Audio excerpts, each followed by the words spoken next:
Seperti rusa rindu sungaimu, jiwaku rindu Engkau. Kaulah Tuhan hasrat hatiku, ku rindu menyembahmu.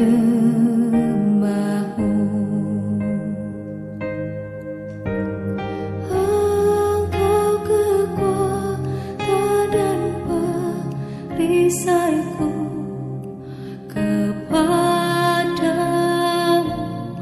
rohku berserah. Kaulah Tuhan hasrat hatiku, ku rindu menyembahmu.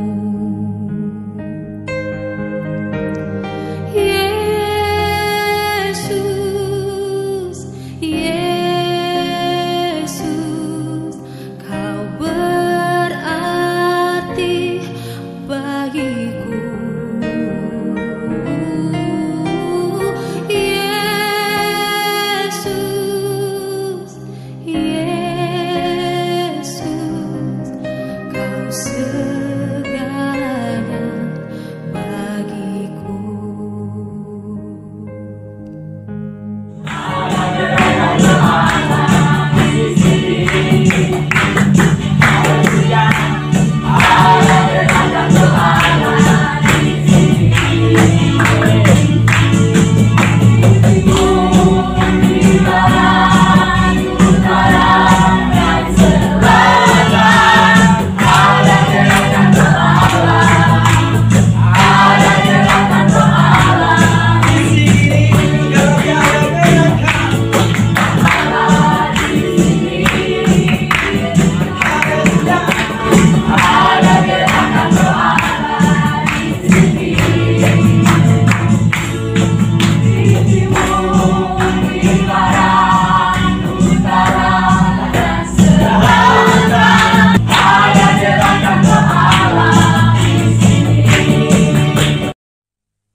Seperti rusa rindu sungaimu, jiwaku rindu Engkau.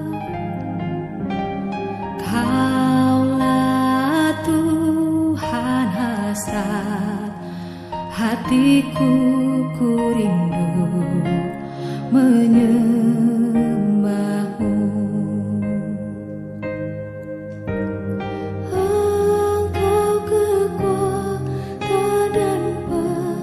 Perisaiku, kepadamu rohku berserah.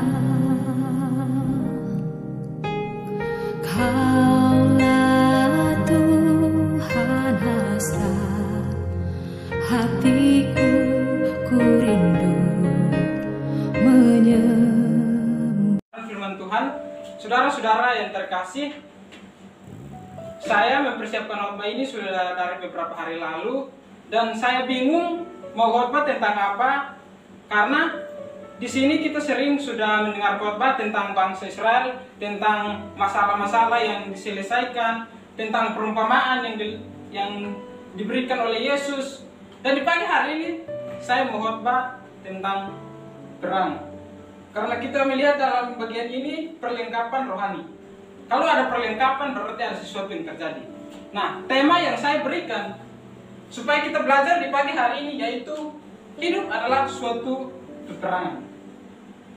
Saudara-saudara yang terkasih, bagian ini, konteks ini dalam Efesus 6 ayat 10 sampai ayat yang ke-20, Paulus mengajarkan kepada jemaat yang ada di Efesus supaya mereka menggunakan seluruh perlengkapan rohani. Karena apa? Karena hidup ini adalah suatu peperangan.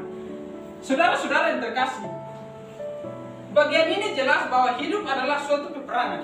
Jadi, kita orang percaya, kita sebagai orang Kristen, apalagi kita yang ada di tempat ini, tidak boleh santai lagi. Karena apa? Kita melihat dengan keadaan dunia sekarang ini, bukan tambah baik, keadaan dunia tambah rusak, tambah hancur, tambah kacau, dan lain sebagainya. Itulah sebabnya di pagi hari ini saya mau kita yang ada di tempat ini jangan santai lagi. Nah, saudara-saudara, hidup adalah suatu peperangan. Kapan perangnya terjadi? Kapan perang itu terjadi? Jawabnya, perang itu sedang terjadi sekarang. Karena di ayat yang 10 akhirnya. Arti kata akhirnya artinya sekarang dan seterusnya dan sampai selama-lamanya.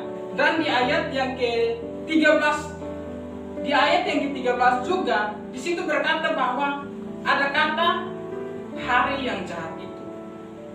Saudara, hari yang jahat itu ini tidak menunjukkan bahwa suatu masa sukar yang besar atau kedatangan akhir zaman yang akan kita hadapi nanti. Bukan itu, saudara-saudara. Tetapi hari yang jahat itu adalah hari di mana iblis berhasil menyerang kehidupan kita, atau iblis sedang menyerang kehidupan kita, dan kita membuka jalan, kita membuka celah, dan iblis berhasil masuk. Itulah sebabnya saya tadi berkata bahwa hidup adalah suatu peperangan. Nah, di bagian pertama ini saya akan membahas apa peperangan-peperangan yang akan kita hadapi. Tadi kapan perang itu terjadi? Jawabnya sekarang sedang terjadi, seterusnya, dan sampai kedatangan Yesus yang kedua kali. Nah, dalam perang ini musuh kita bukan manusia. Kita harus ingat baik-baik bahwa Paulus ketika dia menulis bagian ini dalam Efesus ini, dia berada dalam penjara. Dia tidak benci terhadap orang-orang yang memasukkan dia ke dalam penjara. Sehingga apa? Paulus berkata bahwa peperangan ini bukan kita melawan manusia, tetapi yang kita lawan yang jelas iblis. Di ayat yang mengapa Paulus tidak benci kepada orang-orang yang memenjarakannya? Karena dia sadar bahwa perang yang dia sedang hadapi, masalah yang dia sedang hadapi, bukan melawan pemerintah yang sedang memenjarakannya, orang-orang yang sedang memenjarakannya, karena dia sadar bahwa dia perang bukan melawan manusia. Nah, saudara-saudara yang terkasih dalam Tuhan kita Yesus Kristus, setan ingin supaya kita, orang-orang yang takut akan Tuhan, selalu mempunyai masalah dengan teman-teman kita, orang-orang terdekat kita, sesama manusia kita. Itulah sebabnya Paulus berkata bahwa perang bukan melawan manusia, tetapi melawan iblis. Nah, kalau saat ini saudara mempunyai seorang musuh, dan orang itu membuat saudara sakit hati, terus saudara balik membuat dia sakit hati, maka saudara sedang membuka peluang supaya iblis bisa menyerang kehidupan saya dan saudara. Nah, yang keempat, musuh kita, tadi saya berkata bahwa perang yang kita hadapi bukan dengan manusia. Musuh kita adalah setan. Di ayat yang ke-12 kita akan belajar berbagai hal, bagaimana kita mempelajari tentang setan. Karena di ayat yang ke-12 saya akan membacakannya.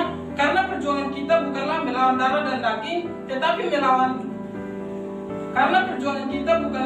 darah dan daging, tetapi melawan pemerintah-pemerintah, melawan penguasa-penguasa, melawan penghulu-penghulu dunia yang gelap ini, melawan roh-roh jahat di udara. Yang pertama tentang setan itu apa? Setan lebih dari satu, berbentuk jamak. Di ayat yang ke-12 jelas berkata ada beberapa hal, dan saudara juga bisa membaca dalam Markus 5 ayat yang ke-9.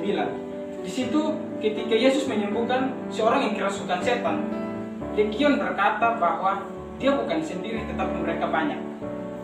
Itulah sebabnya saya berkata bahwa setan bukan satu, lebih dari satu. Karena kita melihat dalam bagian ini semuanya berbentuk jamak.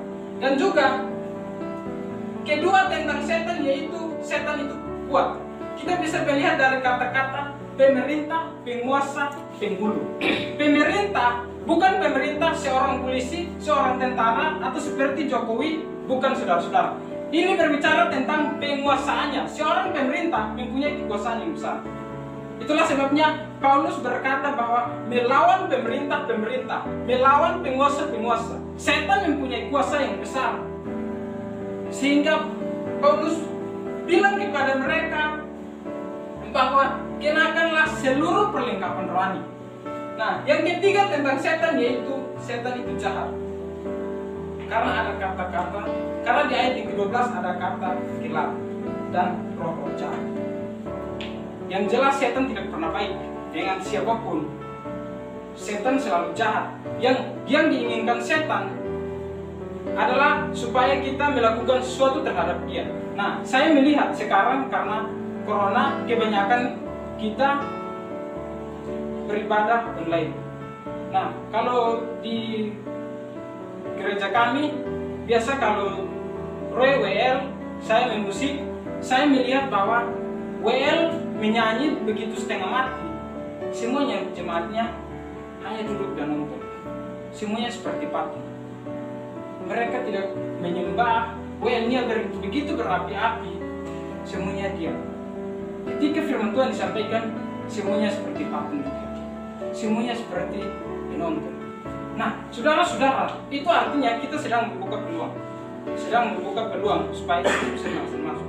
Karena apa? Ketika WL sedang menyembah, WL sedang berapi-api memuji Tuhan, terus yang kau duduk dan diam, artinya apa? Sudah membuka celah. Mengapa? Setan tidak mau supaya kita menyembah Tuhan. Kak Raffles pernah, waktu kita beribadah di bawah, dia pernah membahas tentang penyembahan itu penting. Nah, mengapa iblis tidak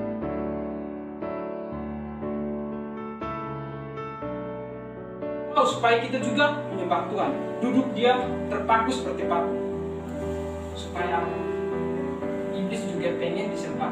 Saudara-saudara yang terkasih dalam Tuhan kita Yesus Kristus, setan itu jahat. Tadi saya berkata bahwa setan itu jahat. Kalau saudara menganggap dukun juga bisa menyembuhkan orang, dan kalau saudara menganggap itu baik, saudara harus ingat, tidak ada setan yang baik. Semua setan jahat. Yang keempat, setan itu cerdik.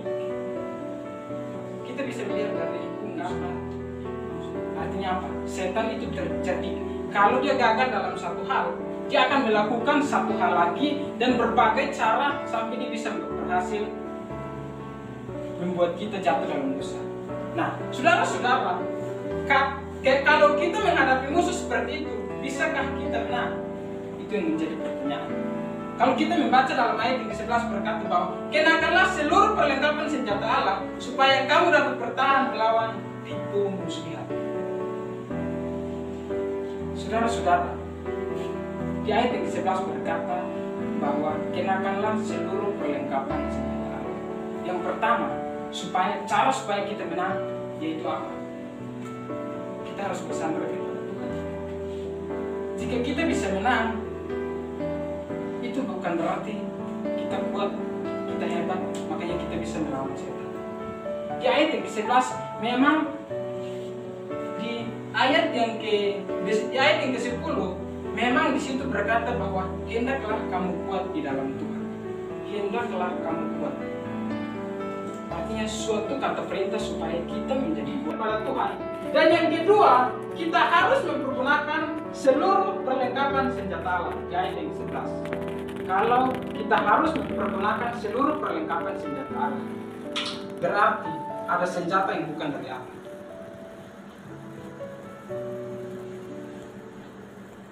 Kalau dikatakan senjata dari Allah, berarti ada senjata dari iblis.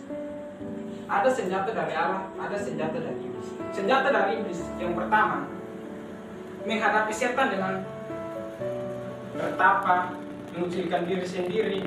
Yang kedua, menghadapi setan dengan santet, pertolongan dukun, dan lain sebagainya. Tapi saya yakin kita di tempat ini tidak seperti itu.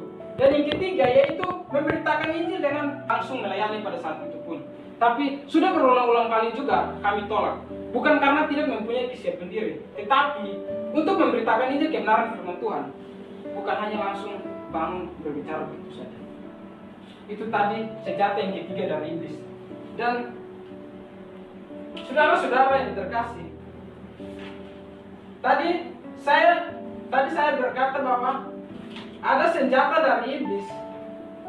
Yang ketiga yaitu memberitakan Injil dengan kekuatan sendiri. Nah, tetapi senjata dari Allah yang diajarkan oleh Paulus kepada jemaat yang ada di Efesus. Kita akan melihat apa senjata dari Allah yang diajarkan oleh Paulus kepada jemaat yang ada di Efesus. Yang pertama yaitu berikat pinggangkan kebenaran. Di ayat yang ke-14, berikat pinggangkan kebenaran. Kebenaran di sini artinya kebenaran dalam hati kita, pikiran kita. Harus selalu jaga kebenaran dalam hati kita, pikiran kita, supaya harus mempunyai pikiran yang benar, harus jujur, tulus, dan tidak munafik. Apa sedikit berasumsi, apa sedikit dia begini, dia begitu, tidak boleh seperti itu, saudara-saudara. Dan yang kedua yaitu senjata yang diajarkan oleh Paulus, yaitu baju sirah, berbaju sirah dan kebenaran. Baju sirah artinya melindungi tubuh kita, melindungi kehidupan kita. Tadi yang pertama melindungi hati kita, pikiran kita. Tetapi baju sirah melindungi seluruh tubuh kita. Melindungi artinya yang kedua melindungi seluruh kehidupan kita. Itu yang dimaksud oleh Paulus, bahwa senjata yang diberikan, yang dilambangkan dengan pakaian tentara Romawi. Yang kedua yaitu berbaju sirah dan kebenaran. Artinya apa? Baju sirah gunanya untuk melindungi kehidupan kita. Kalau tadi yang pertama melindungi hati kita, yang kedua melindungi kehidupan kita. Yang ketiga senjata yang diberikan, senjata yang diajarkan oleh Paulus, yaitu kasut, kerelaan yang berletakkan Injil dan sejahtera. Kasut artinya apa? Suatu kerelaan untuk pergi memberitakan Injil kebenaran itu. Nah, di sini tadi saya sudah bilang bahwa memberitakan Injil yang pertama harus punya hubungan baik dengan Tuhan. Yang kedua, punya pengetahuan yang baik tentang Alkitab. Ini yang sering dilakukan oleh orang-orang. Cukup bersaksi, tidak perlu belajar Alkitab. Orang-orang kebanyakan berkata bahwa tidak perlu kita sekolah teologi, tetapi bisa memberitakan Injil kebenaran firman Tuhan. Kalau tidak sekolah teologi, engkau tidak belajar, bagaimana engkau mempunyai pengetahuan yang baik tentang Alkitab. Itulah sebabnya Paulus berkata bahwa ketika engkau mempunyai kasut kerelaan untuk memberitakan Injil dan sejahtera, harus adanya kesiapan diri, harus adanya punya hubungan baik dengan Tuhan. Tadi yang kedua, punya pengetahuan yang baik tentang Alkitab. Yang ketiga, hidup tak bercacat celah, tidak memberikan kesempatan supaya iblis bisa berhasil masuk. Yang keempat yaitu punya hubungan yang baik dengan sesama. Tadi saya sudah bilang, punya hubungan yang baik dengan sesama. Nah, senjata yang diajarkan oleh Paulus yang keempat yaitu berisai iman. Iman di sini maksudnya ialah kepercayaan terhadap janji-janji Tuhan, kepercayaan terhadap firman Tuhan. Bahwa ketika apapun yang engkau lakukan, apapun yang akan engkau hadapi, engkau percaya bahwa Tuhan akan ada bersama-sama dengan engkau, Tuhan akan besertai engkau. Sehingga Paulus berkata bahwa gunakanlah perisai iman. Nah, kita melihat senjata yang kelima, yaitu ketopong. Ketopong ini adalah kalau kita membaca di dalam 1 Tesalonika 5 ayat 8, di situ juga menjelaskan tentang ketopong. Ketopong artinya di situ kalau di 1 Tesalonika dia berkata bahwa pengharapan memakai ketopong itu adalah nanti ada suatu pengharapan ketika engkau memakai ketopong. Artinya apa, saudara? Saya memberikan contoh, kemarin saya sudah bahas dengan Terapes ketopong atau helm. Ketika seseorang berkendarai roda 2, motor maupun sepeda ataupun mobil juga ada yang berkendarai dengan menggunakan helm. Ketika dia menggunakan helm, dia mempunyai harapan bahwa ketika dia jatuh, kepalanya tidak terkena benturan. Artinya dia mempunyai suatu pengharapan bahwa ketika dia celaka, ketika dia selamat dari benturan tersebut. Sehingga Paulus berkata bahwa engkau harus mempunyai ketopong keselamatan, mempunyai suatu pengharapan bahwa engkau akan selamat. Nah, kita melihat senjata yang keenam. Tadi kelima, ketopong untuk keselamatan. Yang keenam, pedang roh atau firman. Ini yang keenam, saudara-saudara, pedang roh atau firman. Pedang adalah salah satu senjata yang dipakai untuk menyerang ataupun dipakai untuk bertahan. Artinya apa? Firman Tuhan pun bisa dipakai untuk menyerang dan firman Tuhan pun bisa dipakai untuk bertahan. Tadi senjata dari nomor 1, berikat pinggang kebenaran, berbaju sirah, kasut kerelaan untuk memberitakan Injil kebenaran firman Tuhan, dan juga perisai iman, ketopong atau helm. Yang keenam yaitu pedang roh atau firman Tuhan. Kalau tidak ada firman Tuhan, maka senjata tadi dari nomor 1 sampai nomor 5 percuma semua. Karena apa? Dari firman Tuhan kita bisa, maka pedang dari nomor 1 sampai 5 berikat pinggangkan kebenaran sampai kepada ketopong keselamatan itu akan ada dalam kehidupan kita. Kalau firman Tuhan ada dalam kehidupan kita, maka kita bisa pakai kebenaran firman Tuhan itu untuk menyerang ataupun bisa bertahan. Menyerang artinya apa? Memberitakan ini kebenaran firman Tuhan ataupun mengajar kepada orang lain. Sehingga Paulus berkata bahwa jemaat yang ada di Efesus harus mempunyai pedang roh atau firman Tuhan. Nah, yang tadi keenam pedang roh atau firman Tuhan, yang ketujuh yaitu doa di sini